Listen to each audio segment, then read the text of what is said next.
throw out every stat, throw out record books, throw out rankings. When these two teams meet in this atmosphere, you know it's going to be a dogfight.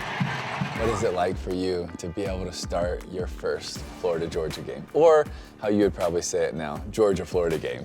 It's obviously super exciting, as you know. Getting the chance to go home to Jacksonville, where I'm from, and play such a huge game that's such a huge rivalry. I'm super blessed and just super excited. Did you ever get the chance growing up to go to this game? Yeah, I mean, we would go every year, especially as I started to get older. Most of the years that you went, what colors were you wearing to the game? I have to admit, when I was younger, I was wearing blue and orange. There was a shift there in high school where I went to wearing red and black, and obviously here I am. Bennett launching. Touchdown, Georgia! Georgia on the mountaintop.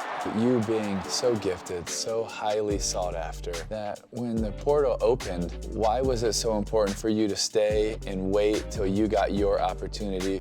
I just always felt like this was the right option here, and when I chose to come here initially, I knew that maybe I am going to have to wait to play, and ultimately that benefited me as far as being ready to go out on the field. When I came in, our defense was just ridiculous. Like, I would go against the one defense, and I had no clue what was going on. The speed of the game was just so fast, and seeing what our defense does, they're so multiple in what they do, helped me to catch up.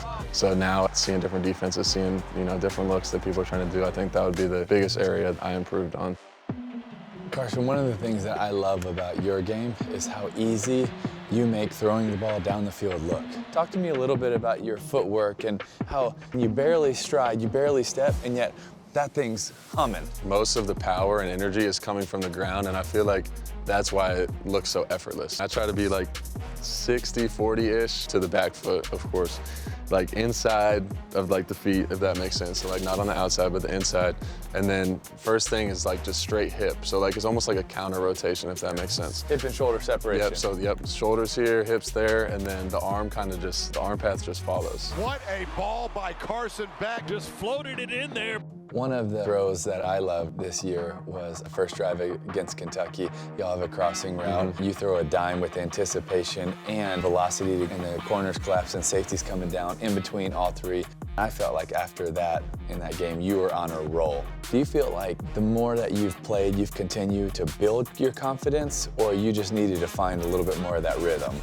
Going into the season, I hadn't played football in so long, and it's seriously, I mean, I hadn't played in almost 4 years, and just trying to learn how to play football again is a huge part of it, because football in a game and football in practice are two totally different things.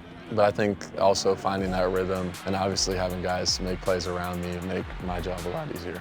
Those come from behind drives, especially at Auburn on the road, Jordan-Hare. That is one of the toughest places in the country to play, and you didn't flinch. What was going through your mind? I remember walking out there when we were kicking off and we were trying to get snaps on the sidelines to like have the center hear the clap through like the loud noise. And I was like, wow, like this is about to be so much fun.